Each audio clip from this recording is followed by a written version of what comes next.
ചുറ്റുപാടുകളിലും കാണുന്ന സങ്കടങ്ങൾ, പ്രയാസങ്ങൾ, ദുരിതങ്ങൾ, കണ്ണുനീര്, അതെല്ലാം തുടച്ചു നീക്കാൻ വേണ്ടിയിട്ടുള്ളതാണ് മനുഷ്യജന്മം എന്നുള്ള പ്രഖ്യാപനമാണ് ഈ കേരള യാത്ര എന്ന് പരാമർശിക്കാൻ ഞാൻ ആഗ്രഹിക്കുന്നു.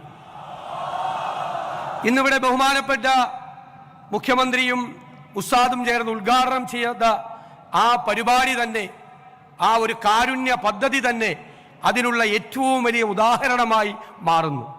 മനുഷ്യന്റെ സങ്കടങ്ങൾ കാരണം പാർശ്വവൽക്കരിക്കപ്പെട്ട പാവങ്ങളെ ഹൃദയത്തോട് ചേർത്ത് നിർത്തണം എന്ന മനോഹരമായ സന്ദേശമാണ് നൽകുന്നത്. അത് തന്നെയാണ് നമ്മുടെ രാജ്യത്തിൻ്റെയും ലോകത്തിൻ്റെയും സുന്നി പാരമ്പര്യം. അതൊരു സൂഫി പാരമ്പര്യമാണ്. നമ്മുടെ രാജ്യത്തേക്ക് കടന്നു വന്ന സൂഫി വര്യന്മാരുടെ സന്ദേശമാണ്. മനുഷ്യരുടെ ഇടയിൽ സമഭാവന ഉണ്ടാകണം, സാഹോദര്യമുണ്ടാകണം, സ്നേഹമുണ്ടാകണം, സമാധാനപ്രിയരായിരിക്കണം എന്നതാണ് സൂഫി പാരമ്പര്യം.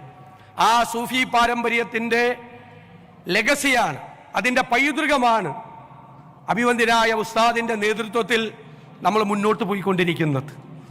സമസ്തയുടെ പൈതൃകമാണത്. 70കളുടെ തുടക്കം മുതൽ അതിന് നേതൃത്വം വഹിച്ച ആളാണ് അഭിവന്ദ്യനായ ഉസ്താദ്. ഷംസുൽ ഉലമയുടെയും കണ്ണിയത്ത് ഉസ്താദിന്റെയും കൂടെ പ്രവർത്തിച്ച അനുഭവ സമ്പത്താണ് അദ്ദേഹത്തിനുള്ളത്. അത് കേരളത്തിൽ സമാധാനം പുലരാൻ ഈ മലയാളികളെ സഹായിക്കുന്നുണ്ട് എന്ന കാര്യത്തിൽ യാതൊരു സംശയവുമില്ല. 10,000-കണക്കിന് മനുഷ്യർക്ക് സ്നേഹത്തിന്റെ സാന്ത്വനം നൽകിയ പ്രസ്ഥാനമാണിത്. അതിന് നേതൃത്വം കൊടുത്തയാളാണ് ഉസ്താദ്. എത്രയോ പേർക്ക് പാർപ്പിടങ്ങൾ, എത്രയോ പേർക്ക് സൗജന്യ വൈദ്യസഹായങ്ങൾ, എന്തുമാത്രം സഹായങ്ങളാണ് കഴിഞ്ഞ ഇത്രയും വർഷക്കാലം ചെയ്തത്, ഇപ്പോൾ ചെയ്തുകൊണ്ടിരിക്കുന്നത്, പുതിയ പദ്ധതികൾക്ക് വേണ്ടി രൂപം കൊടുത്തിട്ടുള്ളത്.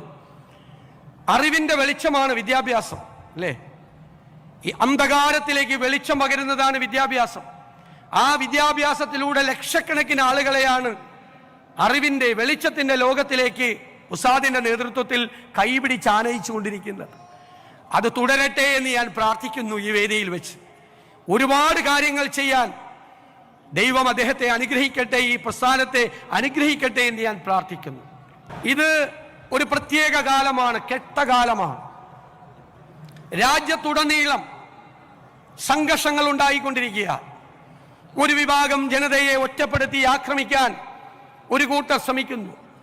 ജാതിയുടെ പേരിൽ, മതത്തിന്റെ പേരിൽ ഭിന്നിപ്പുണ്ടാക്കി വിദ്വേഷ പ്രസംഗങ്ങൾ നടത്തി നമ്മളെ ശത്രുക്കളാക്കാൻ, അതിലൂടെ അധികാരത്തിലെത്താൻ, അധികാരം പിടിച്ചെടുക്കാൻ ചിലർ ശ്രമിക്കുന്നു.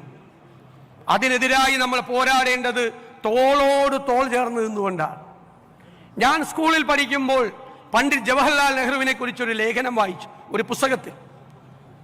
അതായത് വിഭജനകാലം, സ്വാതന്ത്ര്യം കിട്ടിയ ഉടനെ വിഭജനത്തിന്റെ സംഘർഷങ്ങൾ നടക്കുമ്പോൾ പ്രധാനമന്ത്രി നെഹ്റുവിന് ഒരു ഫോൺ സന്ദേശം ലഭിച്ചു. ഡൽഹിയിലെ ജാമിയ മില്ലിയ സർവകലാശാല കത്തിക്കാൻ ഒരു സംഘം അക്രമികൾ പുറപ്പെട്ടു എന്നാണ് വാർത്ത. കേട്ട ബാധി കേൾക്കാത്ത ബാധി ആരോടും പറയാതെ ഒരു വണ്ടിയിൽ കയറി അദ്ദേഹം ആ സർവകലാശാലയുടെ മുമ്പിലേക്ക് എത്തി. സർവകലാശാല കത്തിക്കാൻ കൈകളിൽ തീപ്പന്തങ്ങളുമായി എത്തിയ അക്രമി സംഘം അതിന്റെ മുൻപിൽ നിന്നുകൊണ്ട് രോഷാകുലനായി നിൽക്കുന്ന ഒരു മനുഷ്യനെ കണ്ട് അന്തം വിട്ടു. അത് വേറെ ആരുമായിരുന്നില്ല, ഇന്ത്യയുടെ പ്രധാനമന്ത്രിയായിരുന്നു. അവർ പിന്നോക്കം പോയി, ഭയന്ന്. കുറച്ചു കഴിയുമ്പോൾ അദ്ദേഹം പോയി കാണുമെന്ന് കരുതി വീണ്ടും വന്നു. അപ്പോഴും ആ മനുഷ്യൻ ആ സർവകലാശാലയ്ക്ക് കാവലായി അതിന്റെ മുന്നിൽ നിൽക്കുന്നുണ്ടായിരുന്നു. ഒരു രാവും പകലും പട്ടാളത്തിന്റെ അകമ്പടിയില്ലാതെ, പോലീസിന്റെ അകമ്പടിയില്ലാതെ ജാമിയ മില്ലിയ സർവകലാശാലയ്ക്ക് ഇന്ത്യയുടെ മതേതരത്വത്തിന് കാവൽ നിന്ന പണ്ഡിറ്റ് ജവഹർലാൽ നെഹ്റുവിന്റെ രക്തമാണ് നമ്മുടെ സിരകളിൽ ഒഴുകേണ്ടത്. ആ പൈതൃകമാണ് നമുക്കിവിടെ ഉണ്ടാകേണ്ടത് എന്ന് ഞാൻ വിനയപൂർവ്വം പ്രാർത്ഥിക്കുകയും ആഗ്രഹിക്കുകയും ചെയ്യുകയാണ്. നമുക്ക് മതേതരത്വം പറയാൻ എളുപ്പമാണ്, പ്രസംഗിക്കാൻ നമുക്ക് എളുപ്പമാണ്, നമുക്ക് ഒരുപാട് കാര്യങ്ങൾ പറയാം. മതേതരത്വം ഒരു വശത്ത് പറഞ്ഞുകൊണ്ട് മറ്റൊരു വശത്ത് വിദ്വേഷ പ്രസംഗം നടത്തുന്നവരെ നമ്മൾ പൊന്നാടയിട്ട് സ്വീകരിക്കരുത്. നമ്മൾ മതേതരത്തിനെതിരെ സംസാരിക്കുക, വേറൊരാളെ കൊണ്ട് വിദ്വേഷം പ്രസംഗിപ്പിക്കുക, പിറ്റേ ആഴ്ച അയാൾക്ക് പോയി പൊന്നാടയിടുക. അങ്ങനെ ചെയ്യരുത്. നമ്മൾ കാറി കയറ്റിയാലൊന്നും കുഴപ്പമില്ല, പക്ഷെ കാറി കയറ്റുന്നവരെ നമ്മൾ സൂക്ഷിച്ചു വേണം.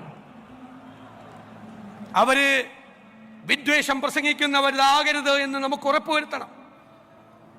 അതിനെതിരായി ചെറുത്തു നിൽക്കാൻ, പ്രതിരോധം സൃഷ്ടിക്കാൻ ഒരു മനസ്സുണ്ടാകണം. അതിന് കാപട്യമല്ല വേണ്ടത്. വോട്ട് നഷ്ടപ്പെട്ടാൽ വോട്ട് പോകട്ടെ എന്ന് വിചാരിക്കണം.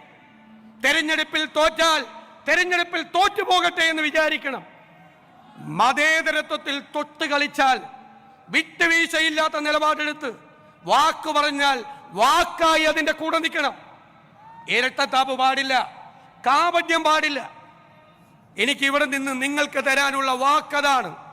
തെരഞ്ഞെടുപ്പിൽ തോറ്റാലും, നിരവധി തെരഞ്ഞെടുപ്പുകളിൽ തോറ്റാലും, മതേതരത്വം ബലി കഴിച്ചുകൊണ്ടുള്ള ഒരു കോംപ്രമൈസിനും തയ്യാറാവില്ല. അതിനേക്കാൾ വലിയ വാക്ക് ഈ മഹാസമ്മേളനത്തിൽ വെച്ച് നൽകേണ്ടതില്ല. നമ്മൾ കാരുണ്യത്തിന്റെ സന്ദേശവുമായി, സ്നേഹത്തിന്റെ സന്ദേശവുമായി എല്ലാവരും ഒരുമിച്ച് നിന്നുകൊണ്ട് ഈ വർഗീയതയ്ക്കെതിരായിട്ടുള്ള വൻമതിൽ നമ്മൾ ഉണ്ടാക്കും.